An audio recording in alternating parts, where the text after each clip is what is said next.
The February 11th, 2025 regular board meeting of the Richland 2 Board of Trustees to order. The agenda for tonight's meeting has been published and made available. May I please have a motion regarding the approval of the agenda? Madam Chair, Yes, Mr. Trapp? I move to approve the agenda for the February 11th, 2025 regular board meeting. Is there a second? Second. The motion has been made by Mr. Trapp and seconded by Mrs. Porter to approve the agenda. Is there any discussion?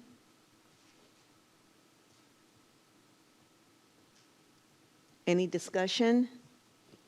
Seeing none, board members, please vote.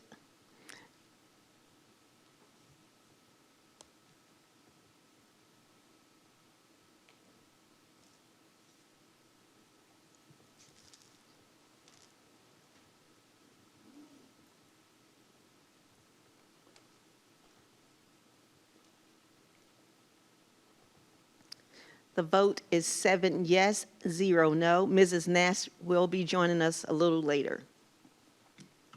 We will now move to item 3.1, executive session. May I please have a motion to go into executive session? Madam Chair, Yes, Mrs. Washington? I move to convene an executive session for the purpose of discussing student appeals, student admission requests into the district's adult education program, and employment recommendations and certified releases. Is there a second? Second. The motion has been made by Mrs. Washington and seconded by Mr. Dennis to go into executive session. Is there any discussion? Is there any discussion? Seeing none, board members, please vote.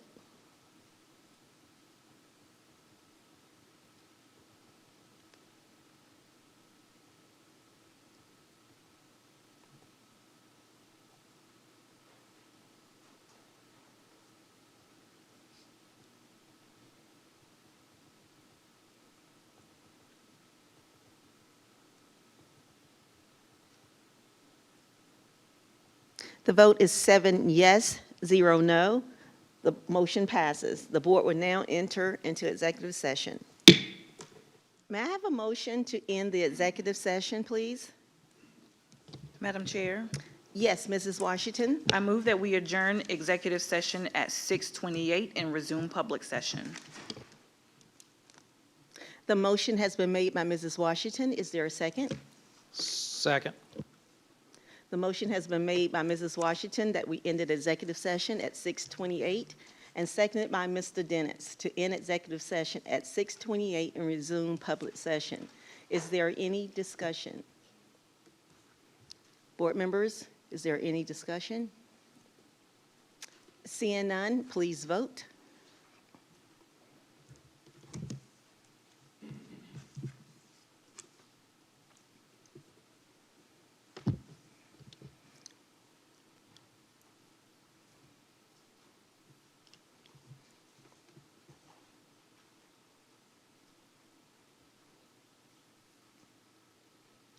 The motion is 6 yes, 0 no. The motion passes. We will now move into inspirational moment. And I will turn it over now to Mr. Dennis. Thank you. Well, tonight we are joined by a school that's near and dear to my heart and does some great things for the community. We have Round Top Elementary tonight, and we have their Golden Table Club. The Round Top Elementary Golden Table Club also has a talk show, and it's very exciting, and I'm going to let them tell more about it. But first, we have Mrs. Robin Shirley is the school counselor at Round Top Elementary School. She's been a school counselor for 11 years and has been in Richland 2 School District for 3 years, and she is married to the love of her life, and they have 4 children. And Ms. Yolanda Harris, a Richland 2 Global Career Development Facilitator, works to bring awareness and career exploratory to elementary students, assisting in introduction and preparation for future careers. She is married to her best friend, and they have 3 children. And we also have the esteemed Miss Bennett, which is an amazing principal, and she has also joined us, and we have some students here as well. But we'll leave it to Miss Shirley to get it started.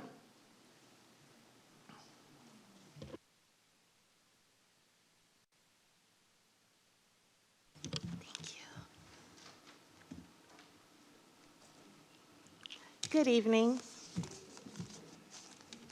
My name is Robin Shirley, and I'm the school counselor at Round Top Elementary, and this is Miss Yolanda Harris. She is our career specialist. We are so excited to share information about the Golden Table Talk team. This team is comprised of fifth grade students who interview phenomenal leaders to learn more about the many ways they impact our communities. These students applied, interviewed, and auditioned to become talk show hosts, producers, editors, photographers, and student leaders. Each month, these dedicated students meet before school and during lunch to learn about how to be more efficient with their jobs. They also train with our amazing learning and technology coach, Mrs. Alexis Curtis, on editing and photography techniques. Each month, we hold family socials at local restaurants. These socials allow our students and families to connect beyond school. These amazing students also participate in community service activities. We are so grateful for all of the support that our school gives us, especially our administration team under the leadership of the amazing Mrs. Clarissa Bennett, who helps to ensure that all of our students have everything they need in order for the Golden Table Talk team show to be successful. We hope that you enjoy seeing the hard work and dedication that our students display on a daily basis. Thank you so very much for your time.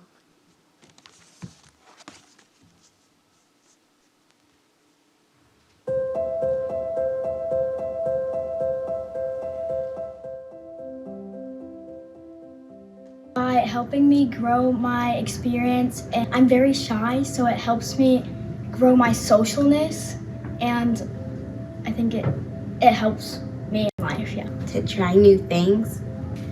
It inspired me to get out of my feelings and comfort zone and greet people better in life. Because I get to know a lot of people when I'm hosting, and I think it's amazing to see from their thinking and their experiences. I have been the photographer, but I'm looking forward to being the interviewer.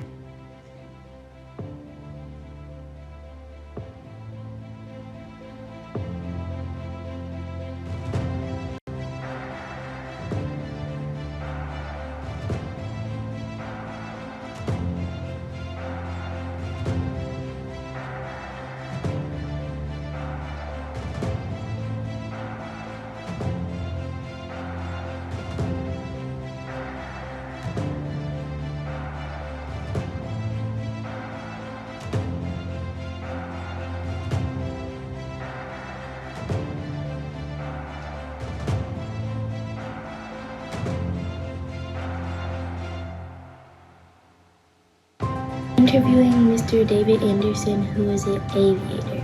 Is to meet a lot of people that have done a lot for our community. Being the student leader and being the first person to meet somebody and be the first person that they see and bring making their day. I had a ton of fun. He told us all about his experience on being a pilot, and he said that he was in the Vietnam War. And I think it's so amazing to meet people like that because you don't get to do that on a daily basis. For one, I like doing the interviews, like seeing other people, and also I love our socials, and also I love being the editor. A photographer, because I like how you can take the pictures. When we're interviewing people, it's I get to learn about new careers and get to know how people can operate. And then I love when we do our socials, because the last one we did, Mr. Johnson came and there was a lot of fun, and Miss Shirley was being very interactive, and I loved that basically we all were together after school, out of school hours. When we do our social dinner, because it gets us to meet everyone in the family, and when we get to meet other people for an interview, because there's a lot of good stories about them.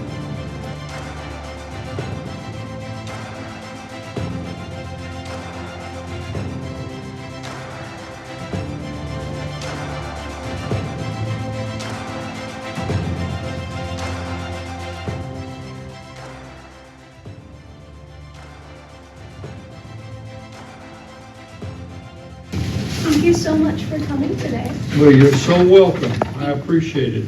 Thank you for coming out, everyone. Until next time, have Have a great day.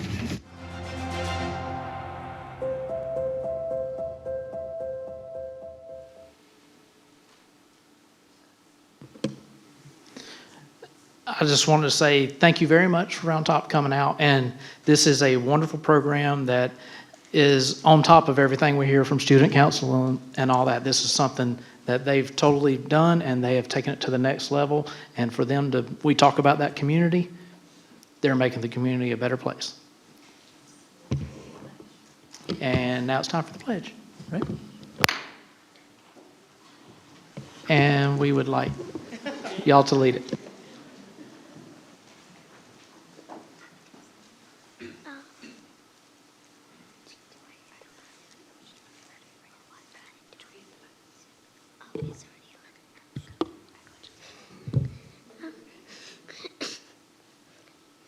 I pledge allegiance to the flag of the United States of America and to the republic for which it stands, one nation, under God, indivisible, with liberty and justice for all.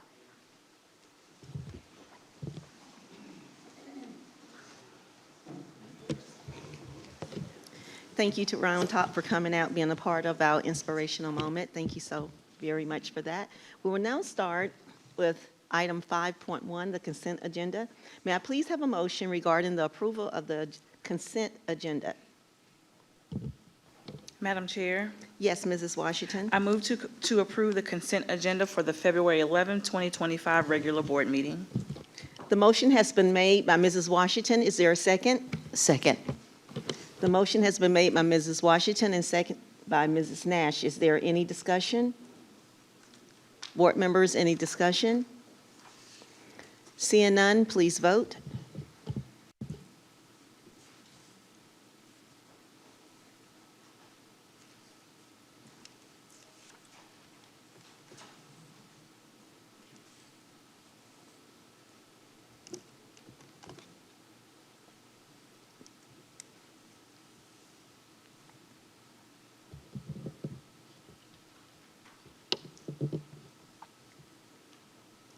The vote is 7 yes, 0 no. The motion passes. We do not have anyone signed up for public participation, so we will move into 7.0, voting on executive items. 7.1, student appeals. May I please have a motion regarding student appeals? Madam Chair, Yes. Mrs. Porter? I move to deny the appeal for student number 1. Is there a second? Second. The motion has been made by Mrs. Porter and seconded by Mrs. Nash. Is there any discussion? Board members, any discussion? Please vote.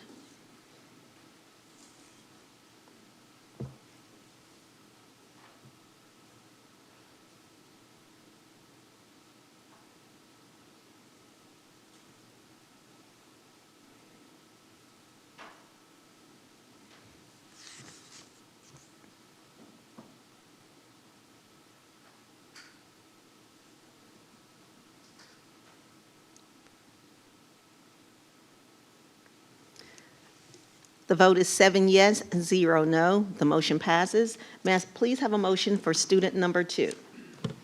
Yes, Madam Chair, I move to deny the appeal for student number 2. Is there a second? Second. The motion has been made by Mrs. Porter, seconded by Mrs. Nash. Is there any discussion? Board members, any discussion? Please vote.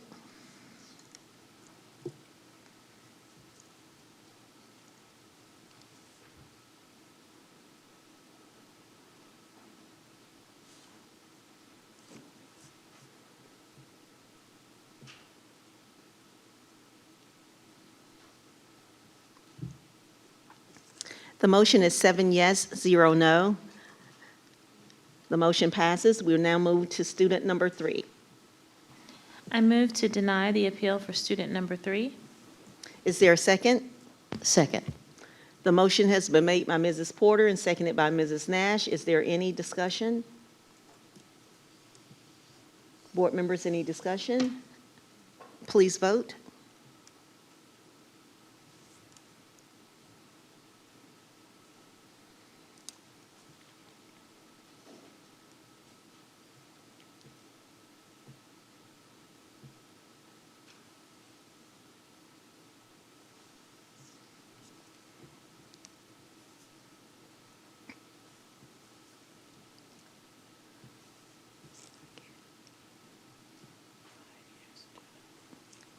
5 yes, 2 no.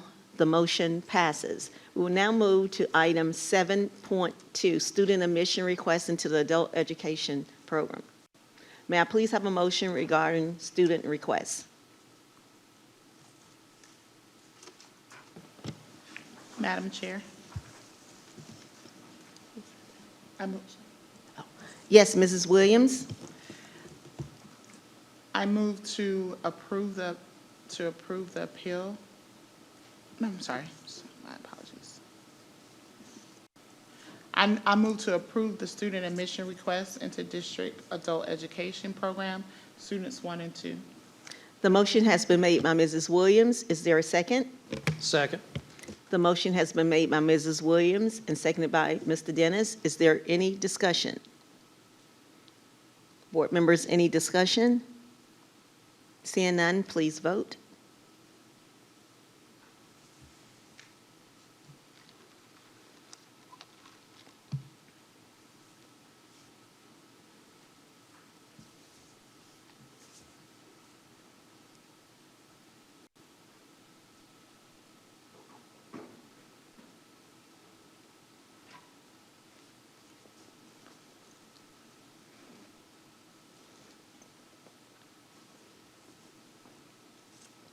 The vote is 7 yes, 0 no. The motion passes. We will now move to item 7.3, employment recommendations and certified releases. May I please have a motion? Madam Chair, Yes, Mr. Dennis. I move to approve the employment recommendations and certified releases as presented. The motion has been made. Is there any a second? Second. The motion has been made by Mr. Dennis and seconded by Mrs. Nash. Is there any discussion? Board members, any discussion? Madam Chair, Yes, Mrs. Washington? just want to make a request that the board is provided with an update. I know that we recently had where you did your letter of intent. Was that already done, the letter of intent? Okay, so if the board can be provided with an update on where we are with numbers for the release, the people who are not, or saying that they're not returning, and also if we can be provided with an update on the number of positions that are not filled for the current school year. Thank you, Mrs. Washington. Any other discussion? Seeing none, board members, please vote.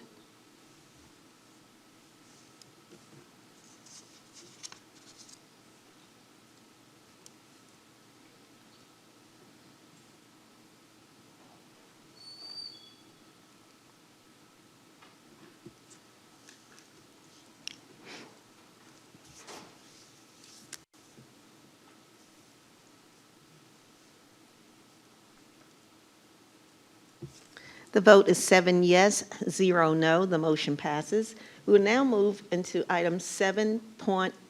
Well, we don't need 7.4. We move to item 8.0, new business, no action requested. And I will turn it over to Dr. Moore.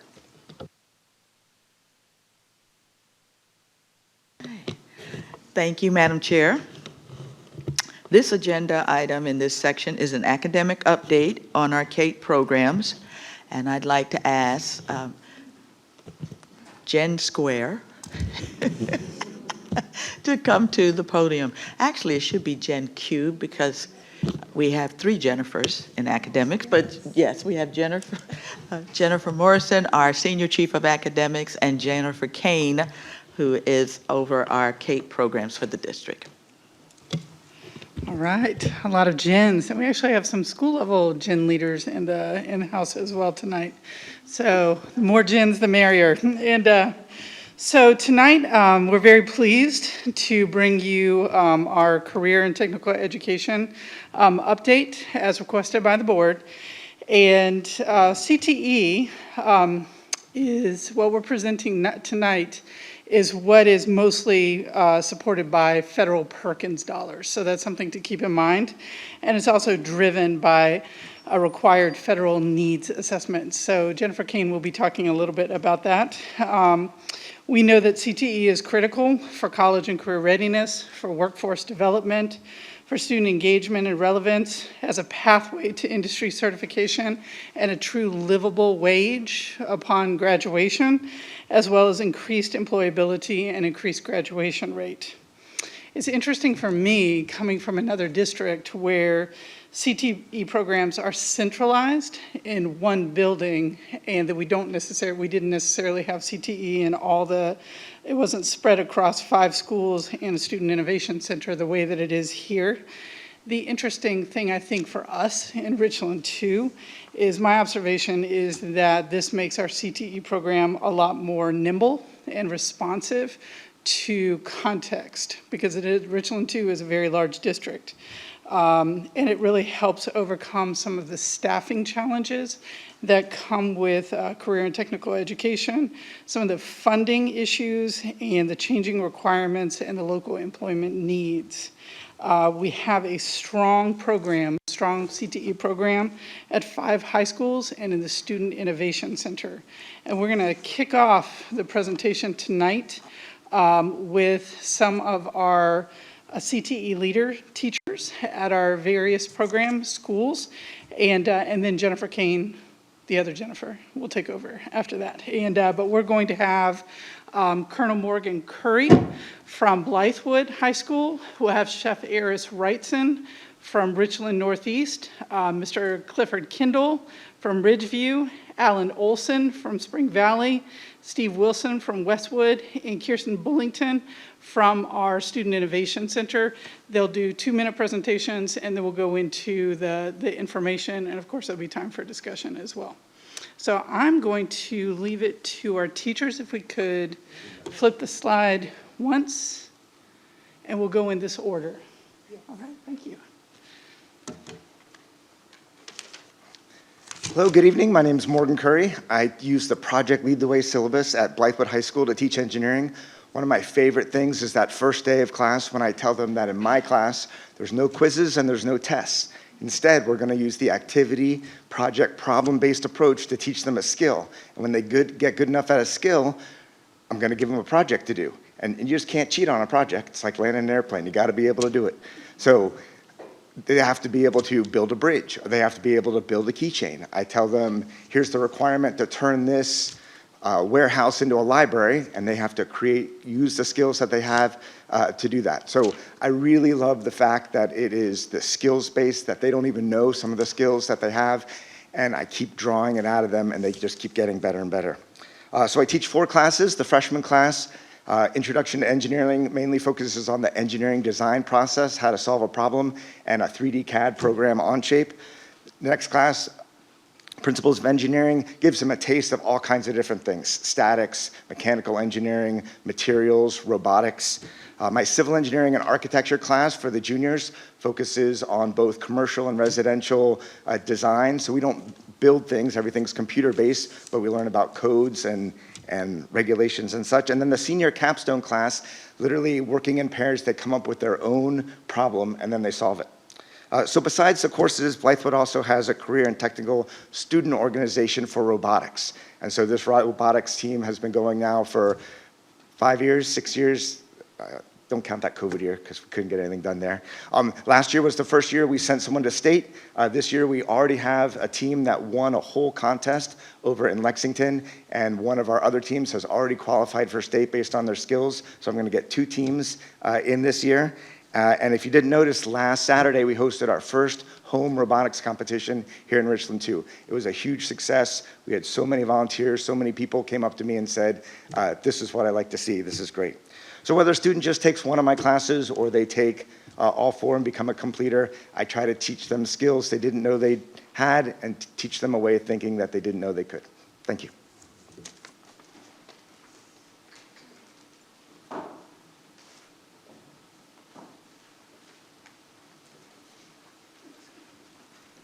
Good evening. My name is Chef Eris Wrightson, and this is Nia Jones. Nia Jones is actually a former culinary student. She just completed in December. She is college and career ready, and she completed with her ServSafe certification, so looking forward to great things from her. I'm going to talk a lot faster about our program and let you all know what we do, it is a 3-level course.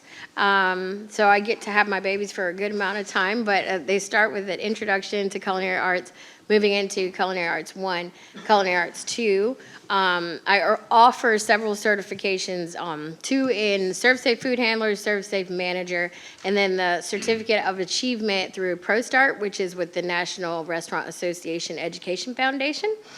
I know it's kind of hard to tell everything that we do in such a small amount of time, but I do welcome you all to please come visit us anytime. We are always welcoming guests. And we did bring some snacks because I feel like it helps to hear a little bit better when you have a snack. But I think also I did want to brag on some of my kids a little bit too. The purpose of our program is to have them to be prepared for a career in food service and hospitality, or to continue on to secondary education. Several of my students, do a lot of them work while they're in the program. A lot of them work after they finish the program. And for example, Johnson & Wales University is like the Stanford for culinary programs, and on average, we have 11 students per year get accepted. I fact-checked that today on Censor. So we have a lot to look forward to this year. I'm very excited, but I think that's it for now. So thank you all for this opportunity.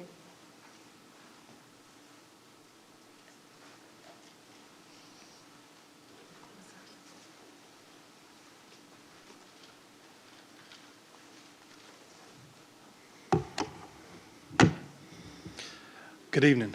My name is Clifford Ryan Kendall. I am a teacher and instructor at Ridgeview High School in our Career and Technology Education Department.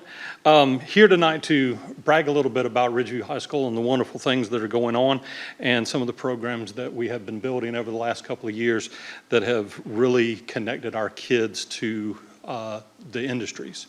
And so a couple of different things. Last year we had 221 completers. That is students that have taken 2 or 3 more courses in their career clusters.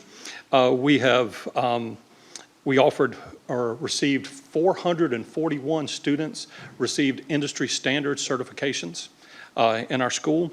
And we also have student-led organizations, FBLA, DECA, HOSA, and our robotics teams all compete in the state and national levels. So there's a lot of really good things. Tonight I'm here to speak about our digital publication design program, which I am honored to be able to teach, and also to be able to have started our program. And what we're doing as far as our students is that we are taking our digital publication classes, our image editing, and our digital publication design classes, and giving them a industry standard lab to learn how to take their designs and actually learn about the print industry, the large format print industry. I say some thank yous really quickly to Ms. Jennifer Kane for supporting us through all of our building of our new lab that we have, all of the district technology and the facility individuals that have helped out in the power and the wiring for our new lab. But we have created an industry standard lab that will allow our students to print things, to design them, and actually bring them into life so that they can do everything from wall murals to car wraps to other really, really cool things. Also into our custom apparel, from embroidering to screen printing to our heat pressing and vinyl decoration of garments. Our kids also have an opportunity to work as a work-based learning credit, so that not only do they take their classes to learn the designing part of it and be introduced to how to use the machinery and the different things that we offer in the lab, but also to come back and receive their work-based credit. And that is something that we are working on, along with being able to offer industry standard certification programs through Adobe to offer our students. So once they are in our classes, they get work-based experience, then they can move on to our partners, which not only into the industry in the local area, but also moving in to Midlands Tech, and also to other local and regional universities that have programs that tie into these things.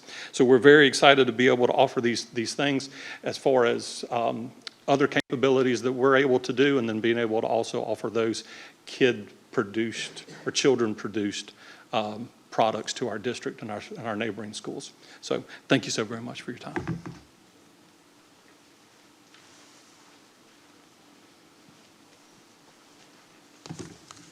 Good evening. My name is Alan Olson. I teach building construction over at Spring Valley High School. I'd like to start off by giving a big shout out to Butch Fedig of Stanley Martin Homes.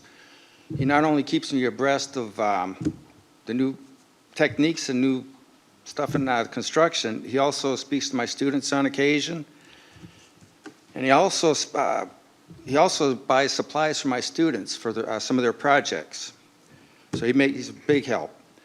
I'd also like to mention MEBA, Midlands Education and Business Alliance. They offer field trips such as Blueprint for Your Future, job shadow opportunities, and other job development skills for my students. If my students successfully complete building construction 1, 2, 3, and 4, they'll gain certifications in the NCCER core curriculum and OSHA 10. Both are recognized nationwide. NCCER core curriculum teaches basic construction and employability skills. That certificate, along with the OSHA 10, gives every student who is a K completer the credentials to enter the workforce directly out of high school. It's also beneficial should students wish to enter an apprenticeship program or a 2-year college. I introduce my students to a variety of trades. The latest, which is Reality Works virtual welding program, which I was able to implement this year. It's a big hit with the kids. Though it does not supply any certificates, it does give my students an opportunity to learn and understand welding and hopefully keep them engaged enough to pursue more training at Midlands Tech or other welding schools that offer certifications, should that be the career of choice. I intend to replace my electric and plumbing stations as well with Reality Works virtual programs. What I like about Reality Works are the virtual programs is that they're safe, eliminate the need for consumables, and it seems to keep every student more engaged. Let's face it, kids are attracted to video gaming. Why not make it a benefit for the kids? Thank you.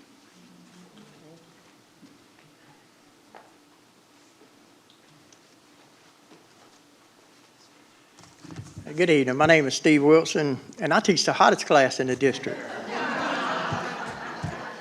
Your firefighting class. In 2012, we started out one of 5 in South Carolina. We now have 36 across South Carolina, but we're still the only one in the district.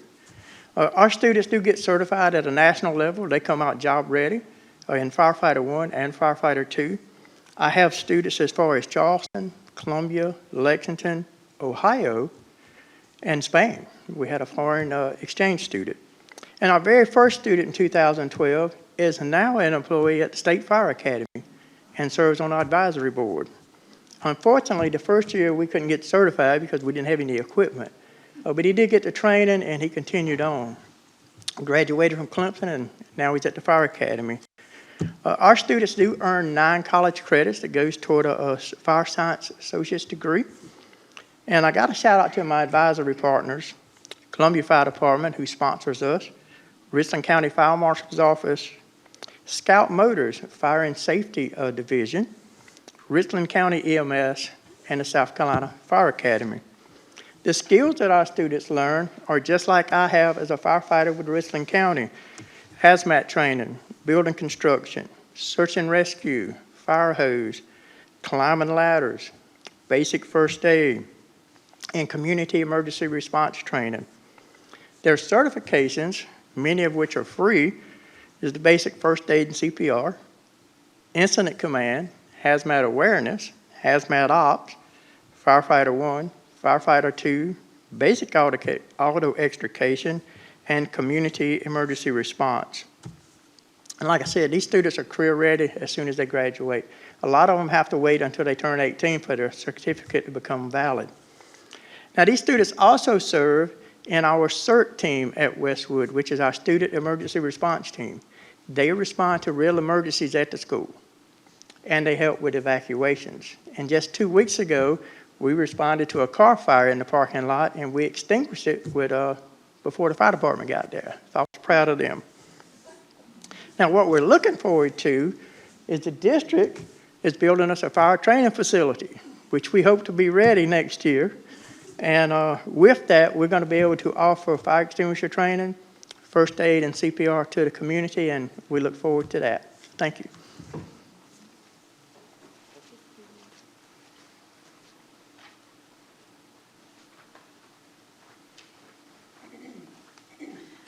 Good evening. I'm Kirsten Bullington. I'm the Next Energy Engineering instructor here at R2I2. I currently teach 2 courses, Clean Energy Systems and Electric Vehicle Fundamentals, which along with the mechanical design classes from Mr. Jones are part of the new Advanced Automotive Engineering Technology pathway that we're piloting for the state. Our students not only gain many in-demand technical skills such as lithium battery assembly and sustainable energy design, but the project-based nature of our classes also help them develop the world-class skills outlined in the profile of a South Carolina graduate, most notably project management, collaboration, and innovation. We currently offer certifications in ASE, XEV safety levels 1 and 2, and should have a complete pathway with the addition of a capstone course next year in battery research, management, and innovations. We're fortunate to have an active advisory panel and the opportunity for course feedback at the local and national levels. Thank you.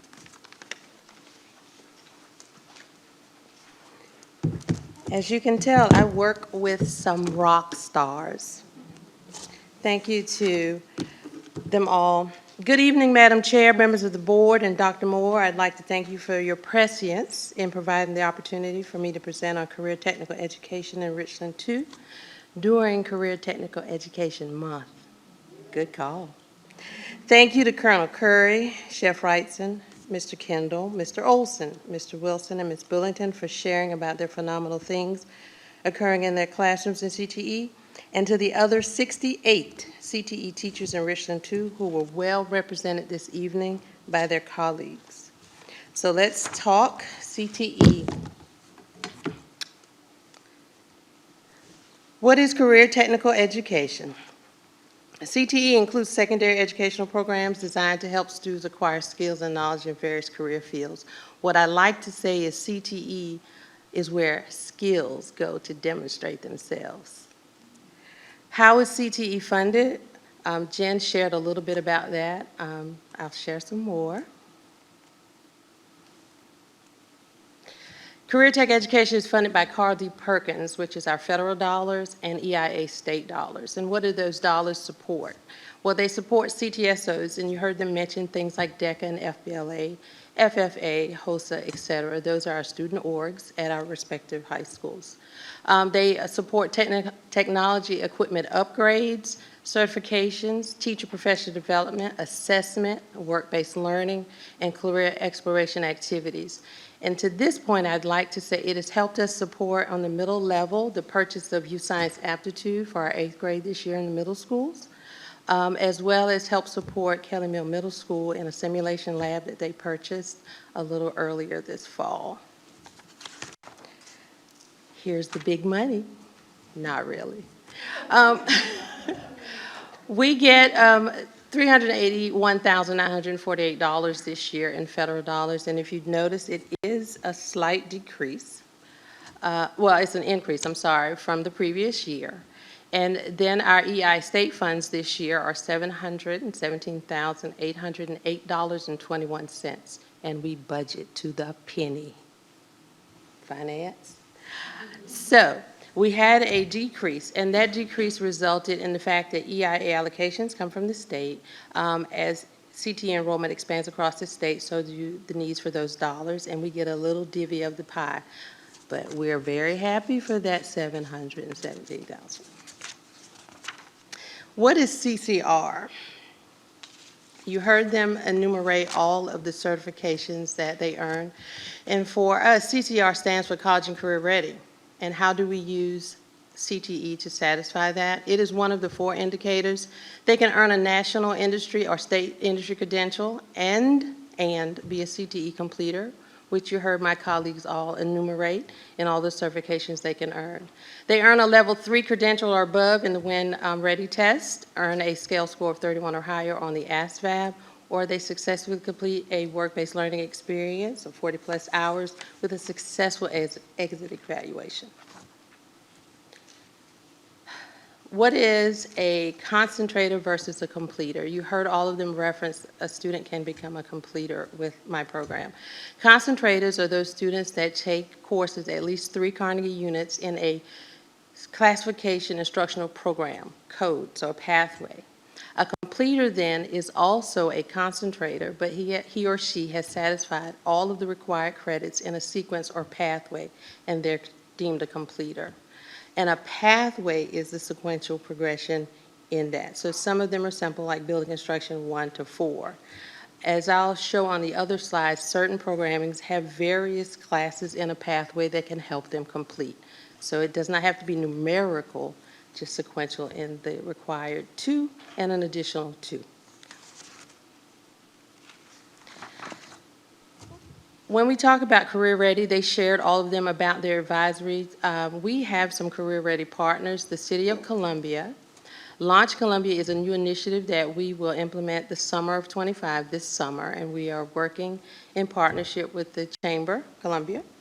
Our post-secondary partner is Midlands Technical College, and our most permanent partner right now is Prisma Health. But each high school has its own advisory panel in addition to these partners. Okay. When we talk about CTE, it is not just 9 to 12. It does support 7th through 12th grade. And currently there are 2 offerings of computer science at our middle schools. The E.L. Wright, Longleaf, and Muller Road all have Discovering Computer Science, and Fundamentals of Computing are at the remaining 4. Students in the middle schools can earn a high school credit for the successful completion of computer science, and currently we have 852 7th and 8th graders enrolled in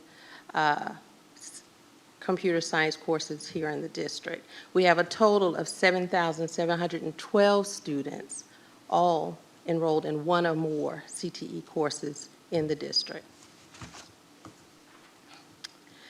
These are the pathways at Blythewood High School. And remember, a pathway is just a group of sequential courses. And so they have building construction all the way to web and digital communication. The courses that are singular to Blythewood High are horticulture and plant and animal systems. They are the only high school in the district to have those 2 pathways. Richland Northeast has accounting. It is singular. Its program, cosmetology, is singular to just R&E. Has health science programming and software development, as well as web and digital. Ridgeview's programming, Master Hair Care and Barber, is singularly populated at Ridgeview High School. They have also singular to them biomedical, Project Lead the Way. Spring Valley's program, its single program that only they have, is automotive technology. And they have the remaining courses inclusive of web and digital communications. Westwood's pathways are accounting and business information management. Their singular courses are EMS and emergency fire and management services, as well as the digital art pathway. The student innovation, the lovely additional sister to our comprehensive high schools, and I should have probably led with that. Our 5 high schools are comprehensive high schools, which means that their CTE programming are within the walls of their campus.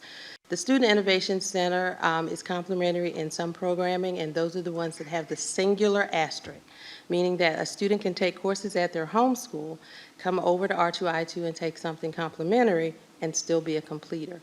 The courses that bear the double asterisks are singular to R2I2 and are standalone courses.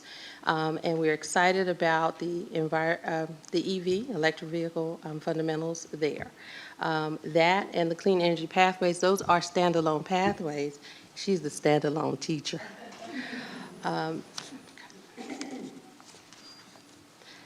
We're going to talk about completers, which means, okay, they take these courses and now they're done. We had a slight decrease from 21-22 to 22-23, but we had an uptick in 23-24, so we had 598 students to become completers in the pool for our state data. In 23-24, our students earning credentials and or certifications were 961, down slightly from 22-23, and we'll talk just a little bit about that at the end. If you're wondering how we determine what programs we place in our schools, one of the requirements, as Jen mentioned earlier, is a comprehensive local need assessment. We complete that assessment with the region, which includes Richland 1 and all of the Lexington districts and Fairfield. And we come together with our post-secondary partner for all of us, which is Midlands Technical College, and we work on that. And it helps us determine what the regional workforce needs are. A requirement of those Perkins funds says we have to use those dollars in support of the workforce. And so that helps us determine it, as well as, of course, student interest, what they would like to take, as well as the program pathways completion. So we look at the data. Are students taking the courses and completing them? Are we successfully moving through programs? If not, then we have to sunset some of those programs. When it comes to recruitment and retention, we're similar to all other teachers, except for I always call our CTE educator our specialists, like our oncologists or our cardiologists. They're a little different in that they sometimes have to have additional, like LLR requirements as a part of their certification areas, and they're difficult to find and replace. So as a result of that, sports medicine is no longer a course offering at Richland Northeast, Ridgeview High School, or Spring Valley, because we've been unable to fill those classes. And that includes talking, of course, to the Association for the state, who says, good luck. Graphic communication, of course, has also sunset at Blythewood High.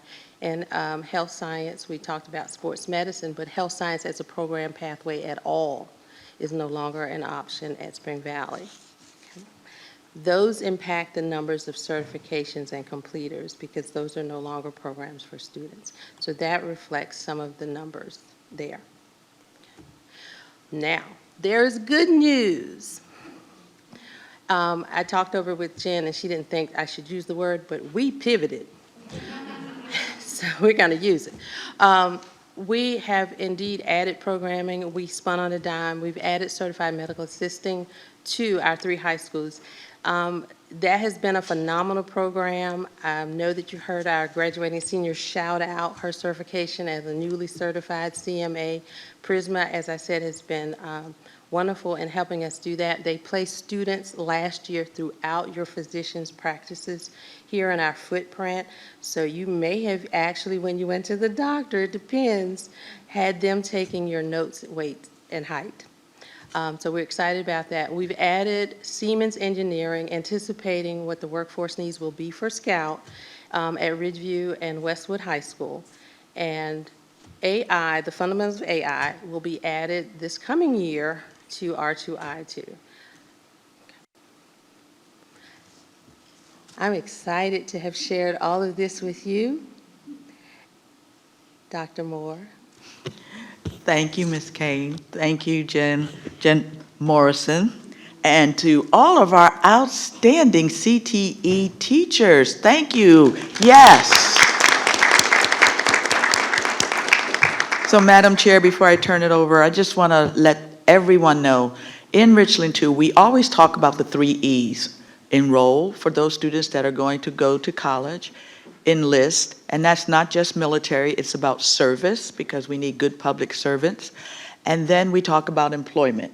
So some students will go right into the workplace, and we want to make sure that we have equipped them with the skills necessary to do that. And our CTE programs are doing that, so thank you to all of our CTE students, as well as those outstanding teachers. I like to describe CTE as the practical application of the knowledge that they learn in their other academic classes. And with that, Board Chair, we will open it up for discussion. Board members, are there any questions or comments? Mrs. Porter? Yes, so something that I've always wondered, and this is in reference to Mr. Kendall's class. So I've seen on social media times where students have created graphics and some things for walls in some of our universities. I was curious to know what comes of that. Is that something that the university, do they pay for this, and does it pour back into the programs? I'm always amazed at some of the work that has been shown on social media coming from that class. Actually, that's awesome work by Ridgeview, and yes, when I was out there, they're actually invoicing business clients, so the students are behind the scenes learning the aspects of the business. And you'll find that 2 more of our high schools have student enterprise or student-run businesses in them. And so the funds that they generate back to support their programs, of course, they have to keep those funds separate, so we don't commingle them. But yes, some of them are profit-generating for the maintenance or upkeep of their programs. Okay. Something that would be nice to have is a list of what partnerships we have, of what are the customers that come to our district to get those things. If someone in the community asks, oh, who can I ask as a reference for these type of things, I'd love to be able to share. Sounds like my homework is to get your director.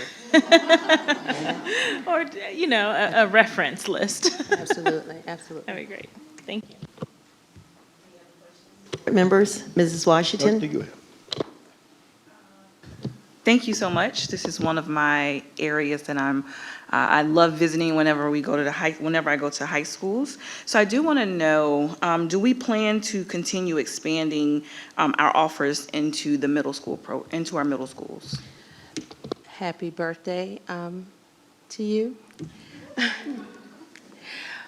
The middle school is similar to the high schools, that we would love to expand the course offerings. And when I first assumed the role, I went out and met with a lot of the middle school principals, and we talked about it. The problem is finding the certification areas for those courses.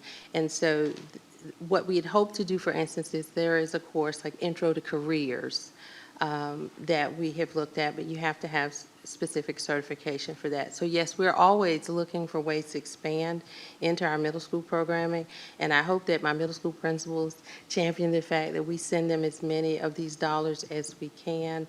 And the best, I think, moment of that is the simulation lab that Kelly Mill just implemented this past fall. Mr. Trapp? Yes, thank you. I just wanted to mention a couple of things. First off, I'm going to be visiting you guys. I have a lot of questions. I think the best thing to do is just come out and see what all y'all do, because I know when I was in high school, I actually went, in my senior year, I just took English in the morning at like 7 o'clock, and then I went to a job that was part of my, I got credit for going to that job. We called it the co-op program back then, I think. So I really like the sounds of this, and I think this is very good information we received today. A couple of things, Colonel Curry, I want to apologize. Saturday, I really intended to come. I was actually excited about coming, but my Saturdays are a bad day to leave home or leave the job. So it just didn't work out, but I really had wanted to come. But I will be seeing you in the future, that's for sure. And the only other thing I guess I would like to, I want to just, I'm not going to let it stand that the firefighters are the hottest people out there, because as a welder, I have set myself in the environment on fire many times. And so we'll talk about that more as time comes up. But no, I really appreciate the presentations, and I honestly had no idea we did as much as we do. I know, for example, at Blythewood, there's a culinary program because I've repaired the gas line in that kitchen. So I know about that, but I really want to get out into schools and see what y'all are doing. Thank you so much for coming out tonight. Board members, any other comments? Mrs. Nash? Thank you so much for the presentation. That was awesome. And I was so glad to hear that Stanley Martin, I'm a realtor in my other life, and it was so great. They're actually one of my favorite builders, so it's great to hear that they are involved. And then also for the digital products, somebody from my church, you guys had visited their HOA, and they were like, we got to get some stuff from them. So yeah, a directory would be great, because they were very happy. Do you know who I'm talking about? Maybe you do. Was it Chuck Hill? Anyway, so, but yeah, he had so many great things to say about you guys, and I was just excited to hear that people were outside talking about the great work, actual work that you guys do and products that you sell. So yeah, a directory would be awesome. Thank you so much, you guys. Any other questions, board members? Mrs. Washington? I do have one more, and I always like to ask this question, especially because it is budget season. So if you had any challenges or like ask or things that you really want to focus on to enhance the program and make it better, what would some of that support that you would need from us, what would that be for you? Ms. Washington, honestly, I would say we do a very good job stewarding those resources that we have. What we tend to often run into is the technology piece. Sometimes it's the upgrading or infrastructure issue. That's probably where we would spend a bulk of our funds. But because the district is so richly resourced, we tend to have a nice slice of pie to do that. But if you give me a day, I absolutely can find a need. Board members, any other comments or questions? It's amazing that you answered that question one way, and I looked out there and they were looking like they didn't completely agree with that. Yes, so thank you for that. Does financial literacy fall up under Kate? It's one of the middle school courses that is Just CTE. for middle school? But the thing about that is I'm sorry. I don't think she's talking about, you're not talking about personal finance. Well, if they You're talking can about- tell the difference. Oh, yeah, there's a difference. Okay, so what is the difference so you can explain that?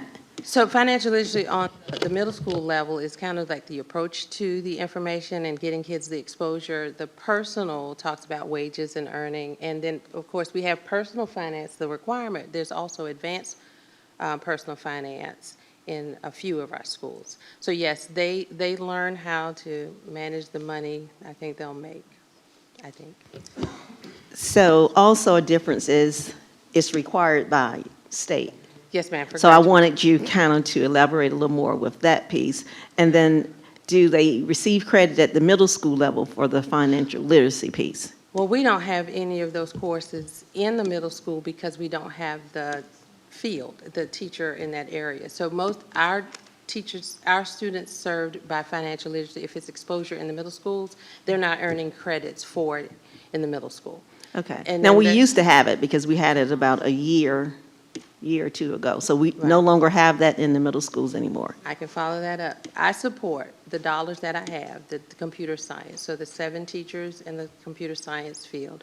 When I met with the teachers, we did not have the opportunity to expand beyond that, but we don't offer that course for credit in the middle school. So if it's still on the campuses, that would be there, but it's not a course we offer for credit on middle level. We'll look into that, and we'll make sure we put it in the board brief. We'll look Thank into you. what is offered at the middle school level. Right. Okay. That's what I wanted to hear, the CAPE programs as well that's offered in the middle school, at the middle school level. But that's great. I think I saw someone now with their hands up. Okay, Mrs. Williams, and then I'll come back to you. Thank you for your presentation and ensuring that our students are college and career ready, because as we know, like stated before, all of our students aren't going to go to college. But I do have a question. I know we have all these amazing, wonderful programs, and transportation is always an issue, especially for our students who might want to participate in some of the offerings that are just exclusive to certain high schools. What are ways that we are looking at, or it's being looked at, for those programs to either be expanded or brought to R2I2 so that students can be able to partake in those areas, like your barbering program, our cosmetology program, and things like that? I was going to ask, was that being presumptuous with that? Even if you centralize those programs, remember those programs are governed by LLR, so it does not expand the number of feet on the floor. And what it would do, I guess, would open up the opportunity to other students, but it would not be necessarily a larger number of students because there are only so many students by regulation that can participate in a class. Equity, I understand the concern for that, but for those programs, centralization does not necessarily mean expansion. I think that would be the best way that I could articulate that. Right, but not necessarily, I guess not necessarily like expanding the program per se, but allowing for other students who might not have transportation who want to participate, at least have an opportunity to apply knowing that they're able to get where they need to be. I don't want to put it in the context, and I can definitely We can talk about it. do some additional research. I don't want to put it in the context of, let's say, magnets, where the concept is just that you apply, and if you're able to, you can participate. But centralizing the program, those programs, because it doesn't mean others could not, but there are only so many students that can participate. So even if you're centralizing it, you're reducing the opportunities for its original footprint as well. So it's really at the expense of one set of students versus another. Okay, thanks. Mr. Dennis? I wanted to say thank you very much for your presentation. And, you know, it was earlier this week, I got to go to the Business Advisory Council meeting, and we got to tour our 2I2, the Innovation Center. And it was really, really eye-opening things you can do there. And, you know, the vocational part, to me, is very beneficial, not just for the students that are looking to go that way. It's also very beneficial to students that are going to college for other degrees. Because like you said, you got those kids in there doing invoicing and things like that. So whether they choose to go to a 4-year school or they choose to get the CAPE program, it really builds them for a whole person concept and be career ready, because you can go to that 4-year college, get that degree, then you're going to have these certifications, and now you also know how to start your business by invoicing and things like that. So it is something that I really would love to see trying to expand out in middle school. But as you said, we do have a problem getting, you know, instructors and things like that. So you know, LLR, if you're listening, we need some help there. State House, if you're listening, need some more money. And if you are out there and you're in any of these careers, it's a good thing to give back to your community and teach these kids, because every one of these presenters up here that's teaching these kids is a great thing. Because when I was in high school, I talked to Dr. Moore. I never went really to class because I didn't want to. It was easy. But what I did go to class was all my vocational stuff. And that's what set me up for my college.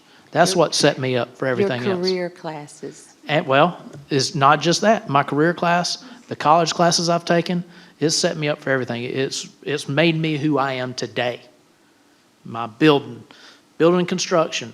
We didn't have firefighting, but I got that because of building and construction. And you know, building, construction, electronics, engineering, auto mechanics, all that rolled into one, and it taught me a lot, because we used to invoice customers, and that's how we, in my high school, funded a lot of things for the school, because we didn't get a lot from, you know, the school board and things like that, because their money wasn't to give. So we made it ourselves, and we got it in, and I think we're on the right track. So I just want to say thank you all very, very much. And hopefully we can expand out in the middle school with it more.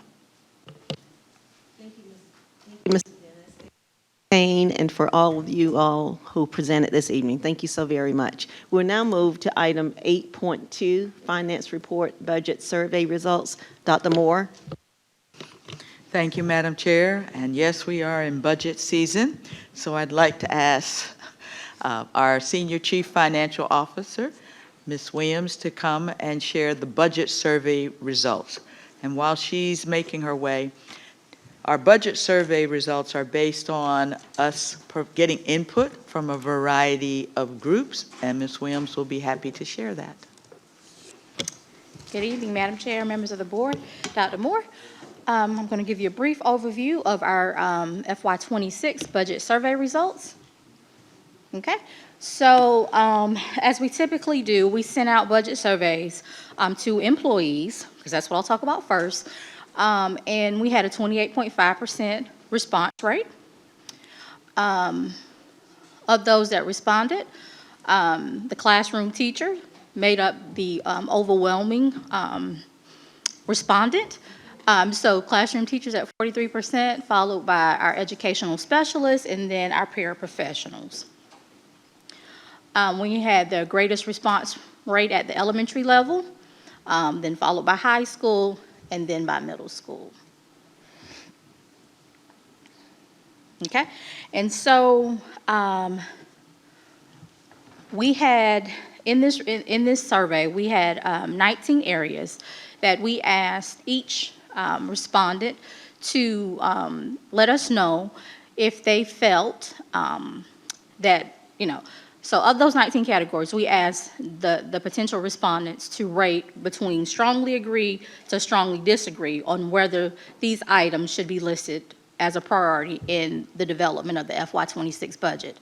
And you'll see at the top of the list from the district-wide responses that competitive salaries, benefits, and bonuses is at the top of that list. No surprises there. And then followed by academic intervention for our lower achieving students and safety and security. Then student behavior comes right there behind it, as well as student support services like our counselors or social workers. Okay. Then we had some open-ended responses that essentially asked, what resources do you need to perform your job more effectively? And some of the recurring themes throughout the survey responses related to more behavioral support. Again, better compensation, and then time. Overall, just time. We need more time to focus on instruction with less time on other events, and then more time for planning, just time overall. More classroom resources and supplies, smaller class sizes and caseloads, and then overall more special education support. We sent this same survey out to parents, again with those 19 areas, and asking them to do the same as far as ranking them and rating them. And you'll see at the top of the list, safety and security. They also included competitive salaries in the top 5, student behavior support, student support services, and then rounding out the top 5 was academic interventions for lower achieving students. In this survey, we had roughly about a 6% response rate. We did ask, again, some open-ended questions related to what resources does your student need to perform more effectively? And then these, again, were some reoccurring themes throughout the responses. Well-compensated caring teachers, tutoring was said over and over and over, early academic interventions, more behavioral interventions and support, special education support, and then that's more CTE opportunities. Okay, so this year we sent the survey out to our high school students. Response rate wasn't that great. We had about a 2.5% response rate. But still, at the top of this list, again, asking them to rate, safety and security was at the top of that list. Student support services, followed by behavioral support, competitive salaries for their teachers, and then CTE opportunities rounded out the top 5. We asked the students what resources did they need to perform effectively. Here you go. Kind of the recurring themes. They needed clean restrooms and a clean school overall. We heard that over and over. Better food, more funding for the arts, headphones. I guess due to free to focus, they can't use their AirPods and things like that, so they want headphones to use in the class, and then being able to use their phones during lunch. Oh wow, that was really quick. So in addition to the survey that we sent out, again, to all employees, parents, and students, we're meeting with our defined stakeholder groups throughout the month of, we will finish this month in February. And we're asking all of those groups to provide input into the budget process by March the 7th. And then we will provide you with all of the survey responses in a binder that we will provide to you before the April 10th budget workshop. I'm sorry. Oh, thank you, Ms. Williams.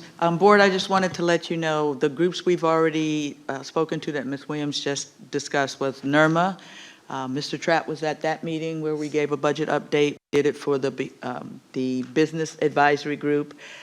We did it tonight for the Teacher Forum. So once we get that data, we will bring that back also. And we've also done it for a parent advisory. Mhm. Thank you, Ms. Williams, for the presentation. Board members, are there any questions?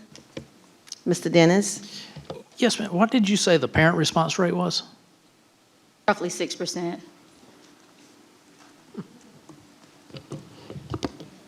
Board members, any other questions and comments? I would like to just ask a question. And the survey, why do you think we didn't get a lot of participation? Because that was extremely low. It was. I know with the student and the parent, I think we just could have done a better job overall with marketing it. And then when we sent it out earlier than usual. We sent it out actually in November, and that was in the middle of audit season and a lot of other stuff, and I just needed to commit more time to the communication aspect of it. And thank you so much for just being completely honest about that, because I know it had to be something going on, because we get so many emails and phone calls about the budget and to see the results, especially from teachers. But not only that, I want to know, and this not so much with you, but with HR as well. Do we give a survey to the principals to see their interaction with maybe the HR department with when they have an opportunity to hire staff and do things?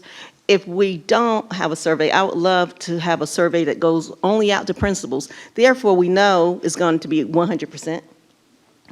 Right, principals? Wherever you are, yes. So I would love to see a survey that's given to principals to ask about their interaction with the HR department. For example, you know, are they meeting with HR? Are they getting their people hired in a timely manner? What is the interaction and the time that it takes back to once they reach out to HR to get back to them with the hiring process?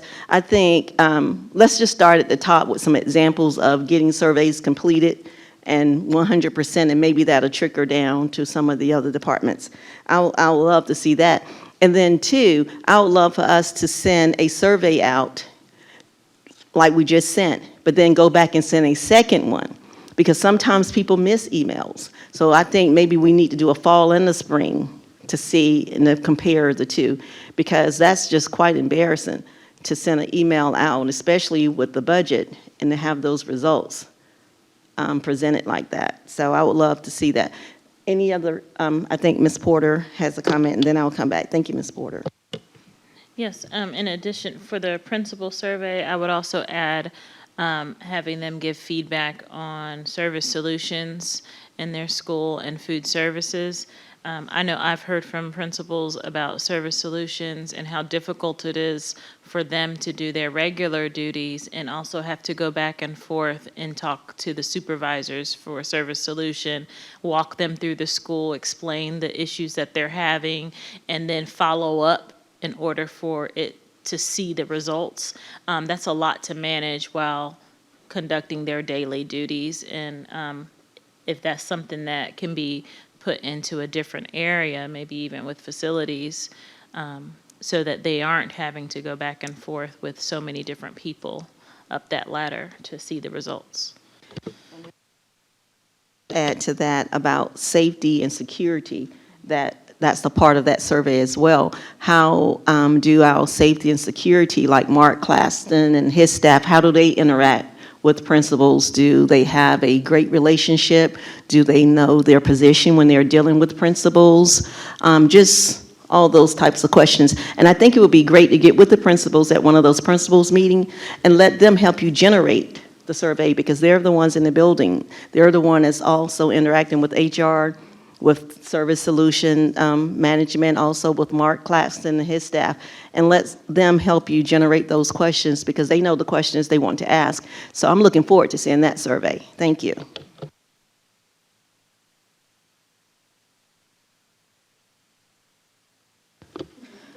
Okay. Oh, where you going? No, I'm joking, Ms. Williams. You are fine. Thank you. Thank you. And before we move on, I see Mrs. Wilson here from Spring Valley High School, and she's one of our CATE directors. Were you here to speak, or you're just here as an observation supporting your colleague? Okay, so yes, if you could come forward, please.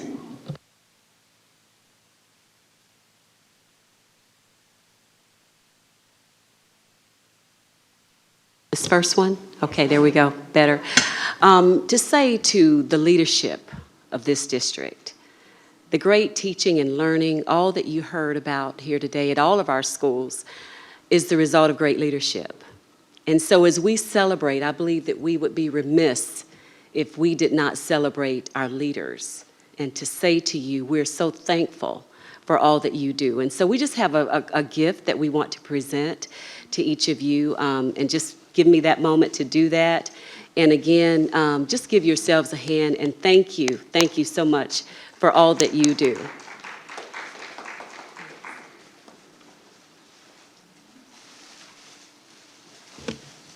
Madam Chair, Yes. while they're doing that, I just wanted to say, before I was elected, I was part of that 6% parent that filled out my budget survey. Well, thank you for setting the example, Mr. Dennis. Thank you guys so much. We do appreciate this. And while she's doing that, I will be remiss if I didn't recognize Jennifer, who's sitting in the back. There's another Jen in the back. Were you here for support or to speak? Just support. Okay, I just didn't want to have you guys here, thank you, and not recognize you. Thank you so much. Thank you so much. You're welcome, thank you. Board members, any other questions or comments? Okay, seeing none, we're going to move to Agenda 9.0, agenda items for next meeting. Dr. Moore? Thank you, Madam Chair. Our next regularly scheduled board meeting is February the 25th, 2025. We will start with the call to order at 5:30 p.m. We will then have approval of the agenda and release to executive session. In executive session, we will have student appeals, student admission requests into the district's adult education program, breach of contracts, employment recommendations and certified releases, and release back to public session at 6:30 p.m. We will then have our inspirational moment and Pledge of Allegiance, followed by the consent agenda, which will include approval of the consent agenda, approval of the minutes from previous meetings, classified employment releases and in-district transfers, and an update on continuous improvement plans. Next, we will have public participation, followed by special recognition. We will have a board special recognition and Teachers of the Year recognitions. Next, we will have voting on executive session items, which would include student appeals, student admission request into the district's adult education program, employment recommendations and certified releases, and as needed for items discussed in executive session. We will then move to new business, no action requested. The board will receive a second quarter financial report and budget update, and we will have a legislative update from the South Carolina School Board Association. Next, we will have new business action requested, and that is to discuss changing the time for the April 10th board workshop to 3:30 p.m. We'll review the agenda items for the next meeting. 10 to 2:30?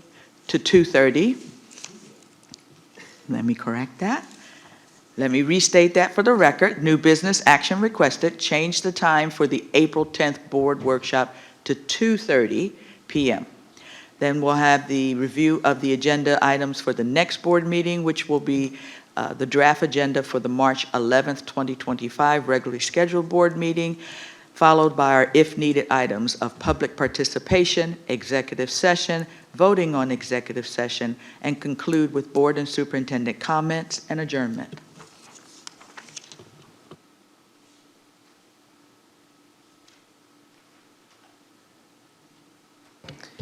board members,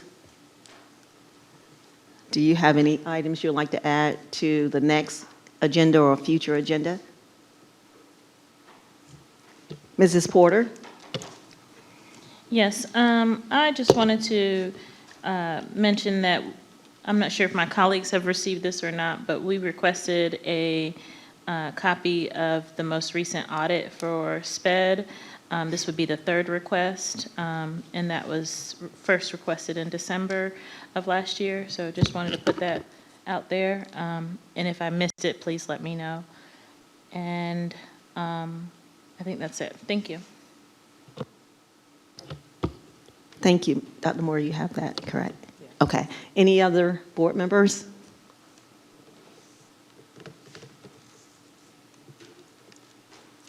Seeing none, we will move to item 13.0, board and superintendent comments. We will start with Mr. Dennis.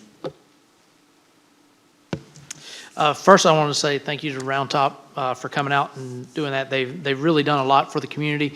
This weekend, I was blessed to be out at Round Top also for their community fun run. So they had a lot of community vendors out there, and it was a really great event. And then I was also able to do the Business Advisory Council this week and listen to the businesses out there that come to us, and they were talking a lot about what they need from the CATE program as well. So that was good to hear, and having that update today. And, you know, I got about like 5 paragraphs talking about the CATE stuff. But one of the things was about the middle school thing, so thank you, Ms. Washington, for asking that. And but I'm not going to go over that as much. I just really wanted to say thank you to all the teachers out there, to everybody in CATE. It's walking around R2I2 and watching those kids that were involved over there in those classes was phenomenal, because as they were talking to us, those students, they didn't bat an eyelash. They didn't look back at us. They are engaged. They were drawing designs, and they were going strong. I think we asked one question, and one of the students turned around and kind of gave the answer real quick. But other than that, they were all working. They were focused. It was just like you were going, it was just like being back in the military, and I would go to one of my subordinates, and I would go check them out, and I'd be like, hey, I'd do that little facility tour, and they talk, but everybody else was still working and getting the job done. So that meant a lot to me, and I can't wait for budget season. That's all I got. Thank you, Mrs. Washington.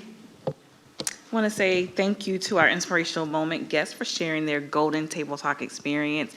Congratulations to Longleaf and Summit Parkway Middle School Eagles, go Eagles, for making it to the middle school championship. I only say that because I went to Summit, y'all. It's CATE month, so I want to say thank you to our CATE teachers for preparing our students to be future ready. And to Jennifer Kane, thank you so much for your visionary leadership. Congratulations to India from Ridgeview High School. She was selected for a special award. I don't have all the details, but I do want to just give a shout out to her. She is a phenomenal student. She's in our honors program, just phenomenal, well-rounded student. So shout out to you, India. And thank you to Richland 1 for hosting a great policies and pastry roundtable event.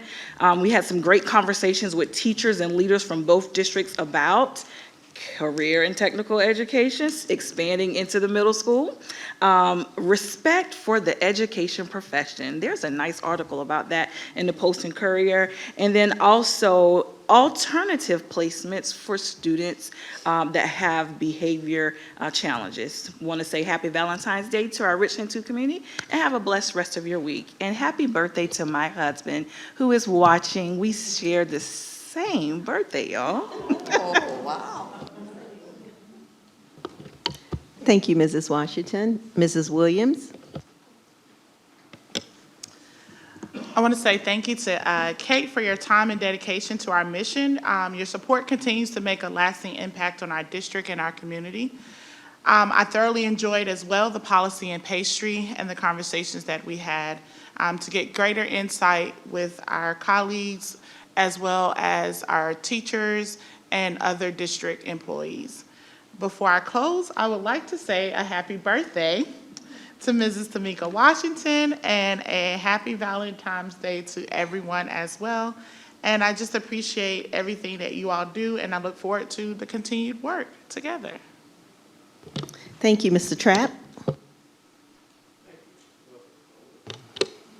That helps. I really wanted to thank all of our partners that work with us here at the district. I realize that, last week I went to the NERMA meeting. It was really good to see our partners there that help us out with so many things. And then tonight, hearing about I really was a little blown away at the number of people, number of organizations and companies, everything to help us with our career technical education stuff.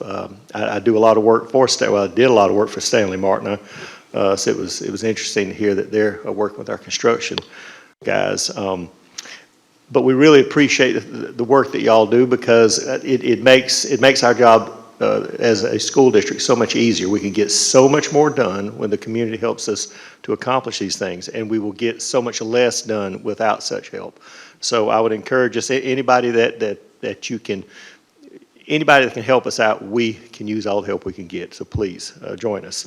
The other thing I just wanted to mention, I did get to visit some schools today, and anytime I go out to schools and visit, I'm probably easily impressed, because I don't know half what I'm looking at, but nonetheless, I really just feel like we have just the most incredible professional staff. We have absolutely wonderful buildings. Being a construction man my entire life, we just have such great facilities, and we just have such opportunities for our students to learn and grow. To me, it's just, I wish we had as much when I was a kid. Maybe I would be a very wealthy man today. I don't know. But if our children don't succeed, I believe we've done almost all we can to help them. But there's always more to do, and I hope we're all looking for that, to find that extra bit we can do.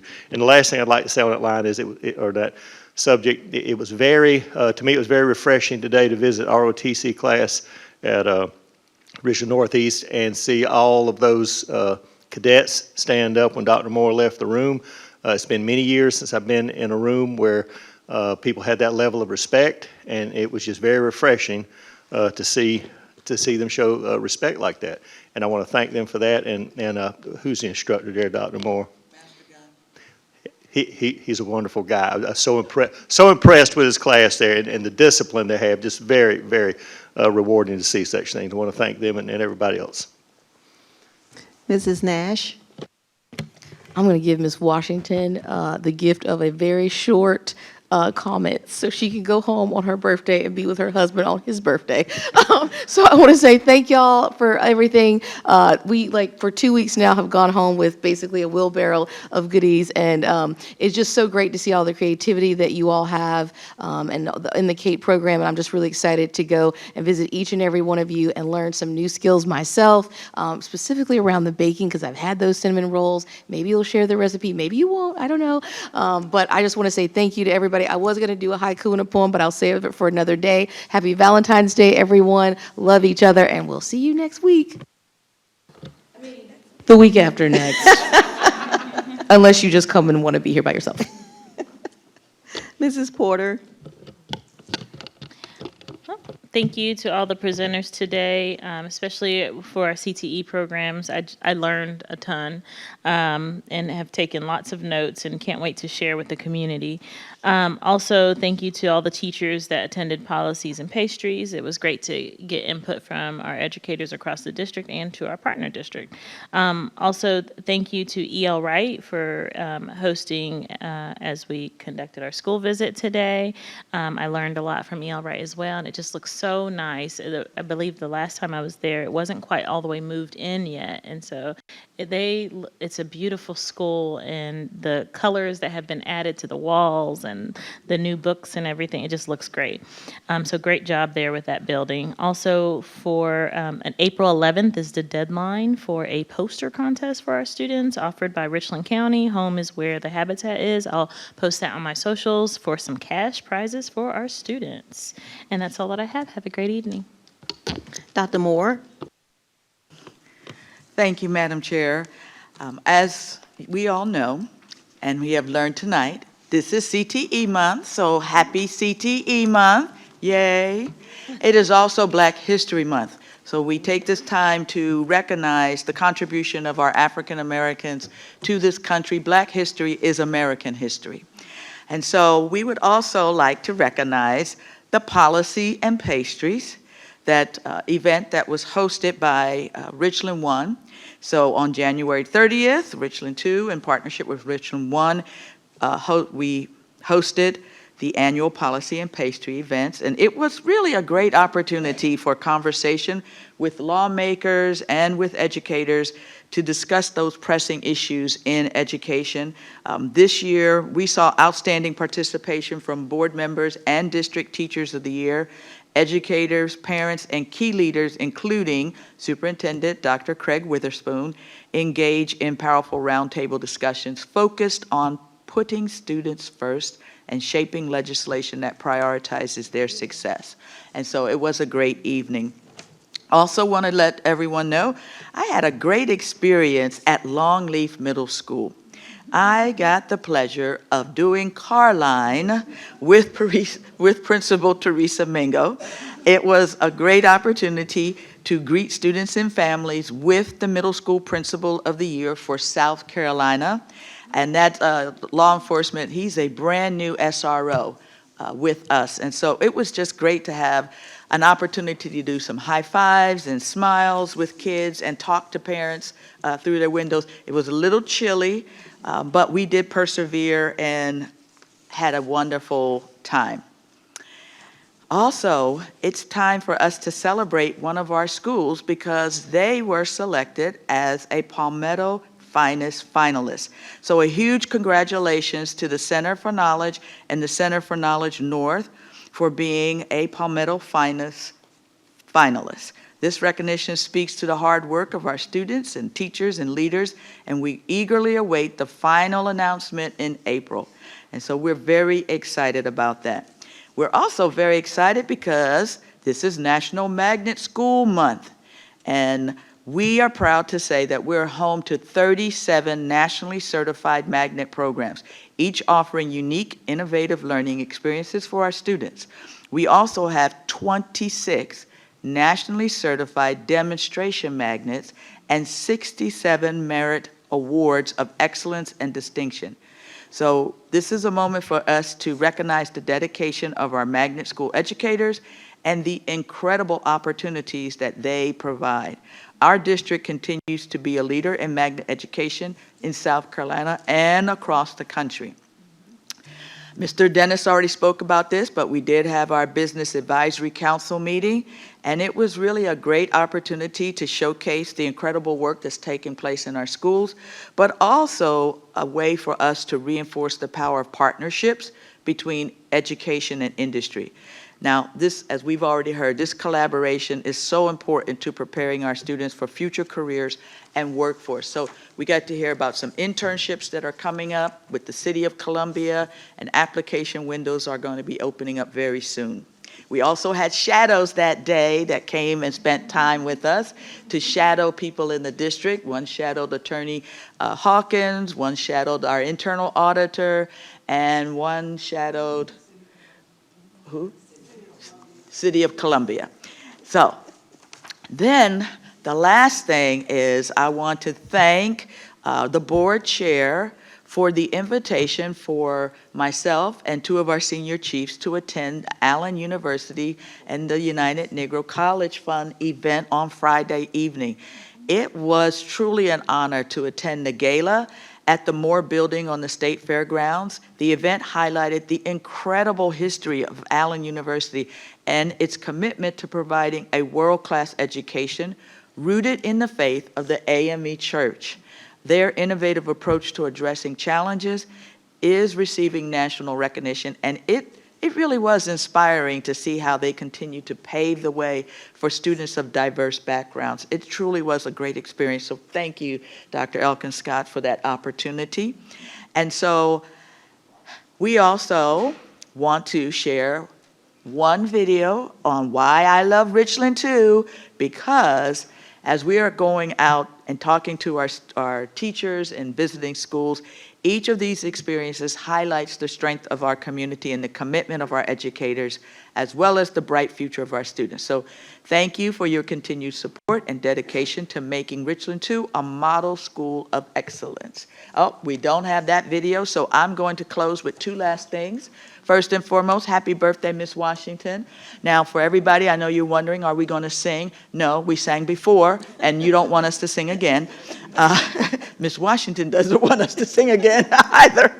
And then, happy Valentine's Day to everybody. I hope you have a wonderful Valentine's Day and a great President's Day. Thank you. Thank you, Dr. Moore. I think everyone has basically said everything, but I'll just highlight just a few pointers. Happy CTE month. I say that because I'm a former CATE teacher where I taught home economics, which is now family and consumer sciences. Would love to get that back in Richland too, because that's just life skills. Also, again, happy birthday to Mrs. Washington and her husband as well. Happy birthday. And I don't know if you guys know that we lost one of our Spring Valley High School students. So if we can just take a moment, and it just really bothers me that almost every board meeting, I'm asking you guys to just take a moment. So we just need to love on one another. We need to treat each other right, because we never know when the next day it's going to be our last day. So if we can just take a moment of silence for the young person from Spring Valley High School.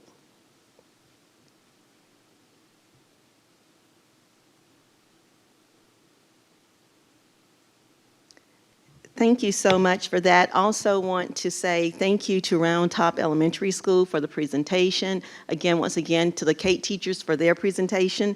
Also to Dr. Dub Taylor from Allen University. They're one of our partners, so we were so excited to support them as well. And also to all of you, thank you for being here this evening. And it's early, so I would like to say good night, good early night. So with that being said, may I have a motion to adjourn the meeting? Madam Chair, Yes, Mrs. Washington? I move to adjourn the February 11, 2025 board meeting. Is there a second? Second. The motion has been made by Mrs. Washington and seconded by Mr. Gary.